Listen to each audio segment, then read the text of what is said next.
ನಮಸ್ಕಾರ. ನಮಸ್ತೆ. ನನ್ನ ಹೆಸರು ಯೋಗೇಶ್ ಅಂತ, ಹೊನ್ನಾಳಿ ತಾಲೂಕು ಹುಣಸಕಟ್ಟ ಗ್ರಾಮ. ನಮ್ಮ ಸಹೋದರ ಕುಮಾರರ ಮನೆಯಲ್ಲಿ ನಿನ್ನೆ ರಾತ್ರಿ ಅವರು ನಿನ್ನೆ ಮಧ್ಯಾಹ್ನ 12 ಗಂಟೆ ಸುಮಾರಿಗೆ ಹಬ್ಬ ಇದೆ ಎಂದು ಊರಿಗೆ ಜರುಗಿರ್ತಾರೆ. ಮಾಸೂರು ಹತ್ರ ಗುಡ್ದಳ್ಳಿ ಅಂತ. ಅವರು ಇಲ್ಲದ ಸಮಯದಲ್ಲಿ ನಿನ್ನೆ ನೈಟು ಎಷ್ಟೊತ್ತಿಯಾಗಿದೆ ಏನೋ ಗೊತ್ತಿಲ್ಲ, ಕಳ್ಳರು ಬಾಗಿಲು ಮುರಿದು ಈ ಗಾಡ್ರೇಜ್ ಎಲ್ಲ ಹೊಡೆದು 1.5 ಲಕ್ಷ ರೂಪಾಯಿ ನಗದು, ಹಾಗೆ 2 ಬಂಗಾರದ ಉಂಗುರಗಳು, ಬೆಳ್ಳಿ ಸಾಮಾನುಗಳು, ಚೈನು, ಕಾಲು ಚೈನು, ಕೈ ಬಳೆ, ಹಾಗೂ ಸಣ್ಣ ಮಕ್ಕಳವು ಲಿಂಗರ್ಕಾಯಿ, ಕೈ ಬಳೆ ಮತ್ತು ಇನ್ನಿತರ ಬಂಗಾರದೊಂದು ಚೈನು. ಈ ಒಂದು ಅಂದಾಜು ಎಷ್ಟು ಲಕ್ಷದ ಮೌಲ್ಯಗಳು ಬಂಗಾರ ಮತ್ತು ಬೆಳ್ಳಿ ಹಣ ಹೋಗುವಂಥದ್ದಾಗಿದೆ ಅಂತ ಹೇಳಿ? ಸುಮಾರು ಒಂದು 5 ಲಕ್ಷ ರೂಪಾಯಿ ಮೊತ್ತದ ಬಂಗಾರ ನಗದು ಸೇರಿ ಒಂದು 5 ಲಕ್ಷದ ಕಳವಾಗಿದೆ ಅಂತ ನಮ್ಮ ದಾವಣಗೆರೆ ಜಿಲ್ಲೆಯ SP ಅವರು ಉಮಾ ಪ್ರಶಾಂತ್ ಅವರ ಆದೇಶದ ಮೇರೆಗೆ ಮೋಸ್ಟ್ಲಿ ನೀವು ದೂರನ್ನ ಪೊಲೀಸ್ ಇಲಾಖೆಗೆ ಕೊಟ್ಟದೇ ಇದ್ರೂ ಸಹ ಆ SP ಉಮಾ ಪ್ರಶಾಂತ್ ಅವರ ಆದೇಶದ ಹಿನ್ನೆಲೆ ಮೋಸ್ಟ್ಲಿ ತಾವೇನಾದ್ರೆ ತಮ್ಮ ಗ್ರಾಮದವರು ಫೋನ್ ಮಾಡಿದರೆ ಹೇಗೋ FSL ಇಲಾಖೆಯವರು ಮತ್ತು ಬೆರಳಚ್ಚು ತಜ್ಞರು ಬಂದು ತಕ್ಷಣವೇ ಸ್ಪಂದುವಂಥ ಕೆಲಸ ಮಾಡಿದರೆ ಹೇಗೆ ಅಂತ ತಿಳಿಸ್ಬೋದ ಏನು ಅಂತ ಹೇಳ್ತಾವೆ?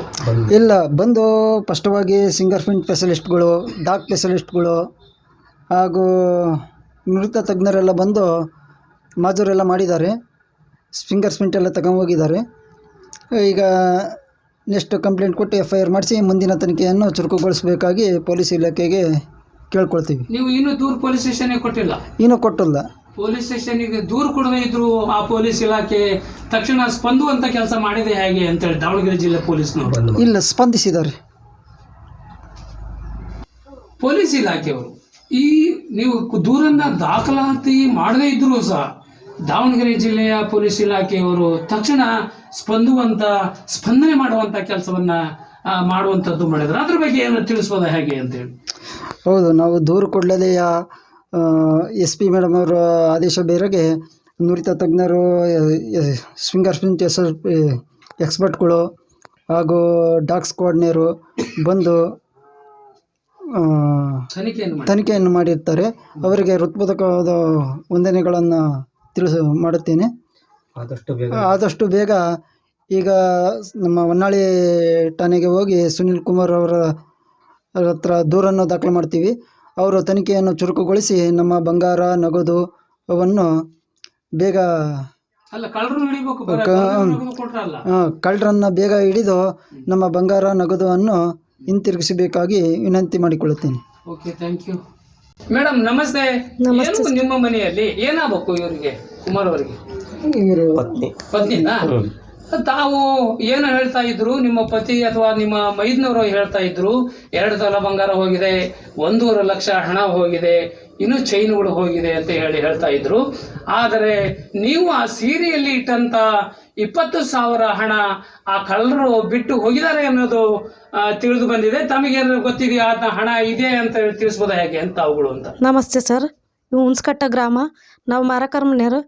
ಈಗ ಇಷ್ಟೊತ್ತು ಹೇಳಿದ್ದು ನಮ್ಮ ಮಾವ, ಅದು 20,000 ದುಡ್ಡು ಮತ್ತು 3 ಇದ್ದು ರೀ ಸರ ಸೀರೆಗೆ. ಇನ್ನು ಉಳ್ದದ್ದೆಲ್ಲ ಐಟಮ್ ಎಲ್ಲ ಒಯ್ದದಾರ್ರಿ. ದುಡ್ಡು, ಬಂಗಾರ, ಬೆಳ್ಳಿ 1 ಕಾಲು kg ಹಾಕತ್ರಿ, ಅದೆಲ್ಲ ಒಯ್ದಾರ್ರಿ. ನಾವು ಇಲ್ಲ ಸಮಯದಾಗ ನಾವು ತೋರ್ಮನೆ ಹಬ್ಬಕ್ಕೆ ಅಂತ ಹೋಗಿದ್ದೀವಿ ರೀ. ಅವಾಗ ಈ ಥರ ಎಲ್ಲ ಬೀಗ ಎಲ್ಲ ಒಡೆದು ಮನೆ ಎಲ್ಲ ಚಪಾಟಿ ಎಲ್ಲ ಮಾಡಿ ಗಾಡ್ರೇಜ್ ಎಲ್ಲ ಆರಿ ತಗೊಂಡು ಹೊಡೆದು ಹಿಂಗೆಲ್ಲ ರಂಪು ರಾಣ ಮಾಡಿದಾರೆ. ನಾವು ಆ ಕ್ಷಣಕ್ಕೆ ಬಂದ್ವಿ.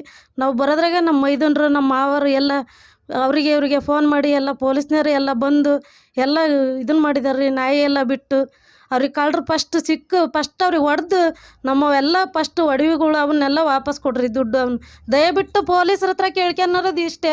ನಾವು ಕಷ್ಟಪಟ್ಟು ಗಂಡನ್ನ ಕಣ್ಣಿಲ್ಲದ್ರೂ ಕಾಸು ದುಂಡಿಗೆ ಇಟ್ಕೊಂಡು ನಾನು ಜೀವ ಹೋದ್ರೂ ನಾನು ಆದರೂ ದುಡ್ಡು ಇಟ್ಕೊಂಡಿದ್ದೆ. ನನ್ನ ಮಗನ್ನ 2,000 ರೂಪಾಯಿದಾಗ ತೋರ್ಸ್ಕೊಂಬಂದೆಲ್ಲ ಅಂತ ಬಾರಿ ಹಿಂದಕ್ಕೆ ದುಡ್ಡು ಇಟ್ಕೊಂಡು ನನ್ನ ಗಂಡಗೆಲ್ಲ ಹೇಳಿ ಹಿಂದಕ್ಕೆ ದುಡ್ಡು ಇಟ್ಕೊಂಡು ಅದು ಮಾಡ್ಸೋಣ ಮರಿ, ಇದು ಮಾಡ್ಸೋಣ ಮರಿ ಅಂತಂದು ನಮ್ಮ ಮನೆಯವರಿಗೆ ಗೊತ್ತಿಲ್ದಂಗೆ ದುಡ್ಡು ಇಟ್ಕೊಂಡಿದ್ದೆ ಸರ್.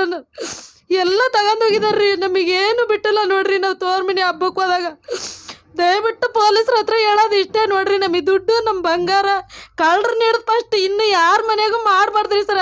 ಹಂಗೆ ಮಾಡ್ರಿ, ಫಸ್ಟ್ ಅವ್ರಿಗೆ ಹೊಡೆದ್ರಿ ನೀವು.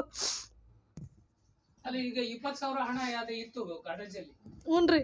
ತಮಗೆ ಮೇಡಮ್, ತಮಗೆ ಮತ್ತು ತಮ್ಮ ಪತಿದೇವರಿಗೆ, ನಿಮ್ಮ ಮಾವರಿಗೆ ಸಾರ್ವಜನಿಕರಲ್ಲಿ ಕೇಳೋದು ಇಷ್ಟನೇ. ಯಾಕೆ ತಮಗೆ ಪ್ರಶ್ನೆ ಮಾಡ್ಬೋದು ಅಂತೇಳಿ ನಮಗೂ ಕೂಡ ತಾವು ಅಪತನೆ ಮಾಡುವಂಥದ್ದು ಮಾಡಬಾರ್ದು. ಯಾಕಂದ್ರೆ ಈಗಿನ ತಂತ್ರಜ್ಞಾನದ ಮೂಲಕ ತಾವು ಹಣವನ್ನ ಗಾಡ್ರೇಜಲ್ಲಿ ಇಡದಾನೆ ಬ್ಯಾಂಕ್ ಲಾಕರ್ಸ್ಗಳು ಇರ್ತದೆ, ಫೋನ್ ಪೇ ಹಣ ಬ್ಯಾಂಕ್ ಅಲ್ಲಿ ಹಾಕಿದ್ರೆ ಫೋನ್ ಪೇ ಅಲ್ಲಿ ಮಾಡುವಂತ ಕೆಲಸ ಮಾಡಬಹುದಿತ್ತು. ನಾನು ಹೇಳಿ ಸಾರ್ವಜನಿಕರಲ್ಲಿ ಹೊಂದಾಳಿ ಮತ್ತೆ ಇರುವುದು, ರಾಜ್ಯದಲ್ಲಿ ಇರುವಂತ ಸಾರ್ವಜನಿಕರಲ್ಲಿ ನಾನು ಕೂಡ ರಿಕ್ವೆಸ್ಟ್ ಮಾಡುವಂತದ್ದು ಈ ABC ನ್ಯೂಸ್ ಮೂಲಕ ಅಂತ ಹೇಳಿದ್ರೆ, ತಾವು ಹಣವನ್ನ ಮನೆಯಲ್ಲಿ ಇಡಬಾರ್ದು, ಬ್ಯಾಂಕ್ ಲಾಕರ್ ಅಲ್ಲಿ ಇಡಿ. ಆದ್ರೆ ಫೋನ್ ಪೇ ಮೂಲಕ ಹಣವನ್ನ ಟ್ರಾನ್ಸಾಕ್ಷನ್ ಮಾಡಿದ್ರೆ ಇಂಥ ಕಳ್ಳರಿಗೆ ಆಸ್ಪದ ಮಾಡಬಾರ್ದು ಅನ್ನೋದು ಕೂಡ ನಾನು ಕೂಡ ಮನವಿ ಐತೆ. ಅದು ತಾವು ಯಾಕೆ ಮಾಡ್ಲಿಲ್ಲ ಅನ್ನೋದು ಕೂಡ ಒಂದು ಪ್ರಶ್ನೆ ಆಗ್ಬಿಟ್ಟಿದೆ. ಅದ್ರ ಬಗ್ಗೆ ಉತ್ತರ ಕೊಡ್ಬೋದಾ ತಾವುಗಳು ಅಂತ ಹೇಳಿ. ಸರ್ ನಮಗೆ ಫೋನ್ ಪೇ ಅವೆಲ್ಲ ಗೊತ್ತಿಲ್ಲ ರೀ. ನಮ್ಮ ಮನೆಯವ್ರಿಗೆ ಒಂದು ಕಣ್ಣು ಐತಿ, ಒಂದು ಕಣ್ಣು ಇಲ್ರಿ. ನಾವು ಹಂಗೆ ಅದ್ರ ಬಗ್ಗೆ ಏನು ನಮಗೆ ಮಾಹಿತಿ ಗೊತ್ತಿಲ್ಲ ರೀ. ಏನು ರೀ ಬ್ಯಾಂಕ್ನಾಗ ಒಯ್ದು ಇಡ್ತಾವ್ರಿ, ಮತ್ತು ಬೇಕಾದಾಗ ಬಂದು ಬಿಡ್ಸ್ಕೊಂಬರ್ತಾವ್ರಿ. ಹಿಂಗೆ ಏನಾರ ಎಮರ್ಜೆನ್ಸಿ ಇದ್ದಾಗ. ಮೇಡಮ್, ನಾನು ನೀವು ಗಾಡ್ರೇಜ್ ಇಟ್ಟಿದ್ದು ತಪ್ಪು ಅಂತಲ್ಲ. ಹ್ಞೂ ಸರ್.